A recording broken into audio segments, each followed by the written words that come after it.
नमस्कार दोस्तों, स्वागत है आपका एक बार फिर से आपके अपने YouTube चैनल कंपटीशन प्रिपरेशन पे। आई होप आप सारे बहुत अच्छे होंगे और अच्छे से पढ़ाई भी कर रहे होंगे।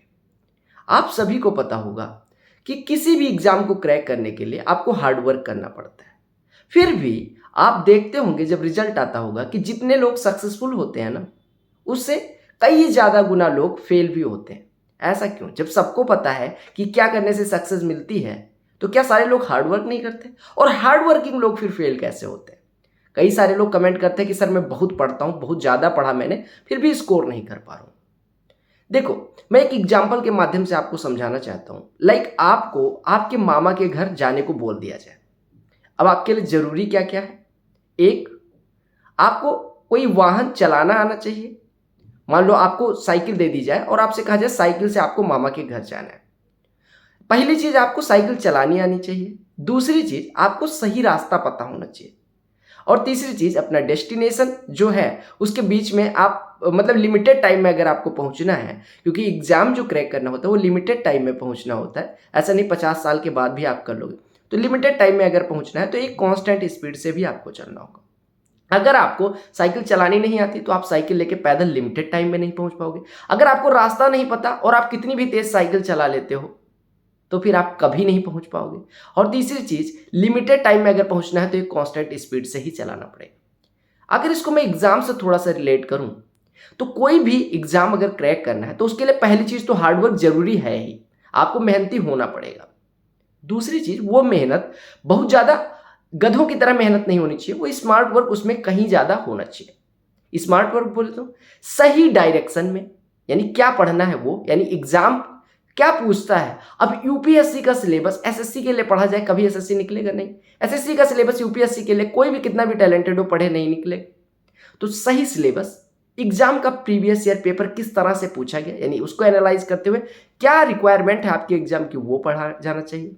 दूसरी चीज, फिर जब आपने सही चीजें पढ़ ली उसके बाद आपका मॉक में स्कोर क्यों नहीं आ रहा, आप टाइम पे क्यों नहीं खत्म कर पा?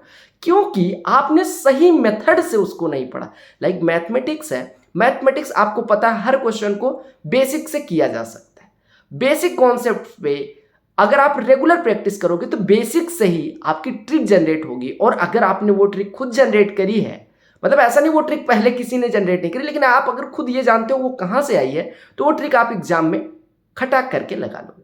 यानी पहली चीज हो गई हार्डवर्क, दूसरी चीज हो गई सिलेबस, तीसरी चीज हो गई अच्छी मेथड, और चौथी चीज जो होती है वो अच्छे क्वेश्चंस पे अच्छी मेथड। यानी आपको सिलेबस पता होना चाहिए, आपको अच्छी मेथड पता होनी चाहिए। अच्छी मेथड बोले तो जिस मेथड से आपको सबसे कम समय लगता है वो आपके लिए बेस्ट मेथड होगी। जरूरी नहीं कि रोहित बता रहा है तो ये मेथड बेस्ट है। आपको अगर उस क्वेश्चन की सबसे अच्छी मेथड, कम समय टाइम सेविंग मेथड आती है तो वो मेथड आपके लिए बेस्ट है। कोई भी टीचर बता रहा है तो जरूरी नहीं। जिस मेथड से आपने पूरा प्रिपरेशन के दौरान कोई क्वेश्चन बनाया है, किया है, सॉल्व किया है, उसी मेथड से आप एग्जाम में कर पाओगे, ये मेरी गारंटी है। और अच्छे क्वेश्चंस कहां से मिलेंगे? क्योंकि एसएससी एक ऐसा एग्जाम है जिसमें सिलेक्शन लेने वाला हर कोई व्यक्ति, मैं नहीं, सारे जितने लोग सेलेक्ट हुए होंगे सब बता पाएंगे कि प्रीवियस ईयर क्वेश्चंस करना 110 कह सकते हो, 110% जरूरी है, करना ही करना पड़ेगा आपको। तो आपको अच्छी मेथड तो मिल गई, अच्छे क्वेश्चंस, प्रीवियस ईयर क्वेश्चंस और सिलेबस के साथ अगर आप हार्डवर्क करोगे तो डेफिनेटली आपको सक्सेस मिलेगी। आपको सही डायरेक्शन, एक पेज पे पढ़ना है। ये मैंने चीजें जैसे मामा के घर जाने वाली बात में बोली थी, वो बात फिर से बोल रहा हूं कि अगर आप एक कांस्टेंट कॉन्टिन्यूटी बना के, यानी कांस्टेंट, यानी आप ऐसा नहीं कि एक दिन 12 घंटे पढ़ रहे हो, अगले दिन पढ़ने की बारी आ रही है आपको मौत आ रही है, ऐसा नहीं। आपको एक रेगुलर वे में 5 घंटे डेली पढ़ पा रहे हो, 5 घंटे निकाल रहे हो तो डेली पढ़ो। ऐसा नहीं होना चाहिए कि एक दिन आप बिल्कुल नहीं पढ़ रहे हो, ऐसा नहीं होना चाहिए। आपने जैसे पढ़ना है वैसे पढ़ो, लेकिन रेगुलर पढ़ो। तो आपको कहीं भी, जो लोग फ्रेशर्स हैं उनके लिए ये वीडियो बना रहा हूँ, क्योंकि कई सारे लोगों के इंस्टाग्राम पे रेगुलर मैसेजेस आ रहे थे कि मैं मेहनत कर रहा हूँ फिर नहीं। तो आप देख लो कमी आपकी कहाँ रह रही।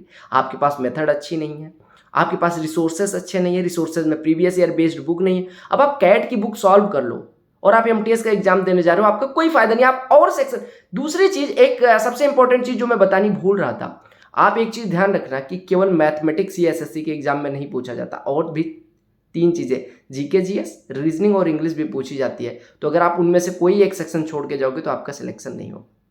तो सिलेबस अच्छे से समझो, क्वेश्चन पैटर्न अच्छे से समझो, अच्छी मेथड इवॉल्व करो, उसी मेथड पे प्रैक्टिस करो और कॉन्टिन्यूटी से पढ़ते रहो। इस हार्ड वर्क को हम स्मार्ट वर्क कहेंगे और स्मार्ट वर्क से कोई फेल नहीं होता। CGL नहीं तो CHSL नहीं MTS नहीं CPO, कोई ना कोई एग्जाम आप जरूर क्रैक करोगे। और अगर आप उस एग्जाम के लेवल की मेहनत कर रहे हो तो आप डेफिनेटली सक्सेसफुल होगे, सक्सेस आपको जरूर मिलेगी। आई होप आपको सारी बातें समझ में आ गई होंगी।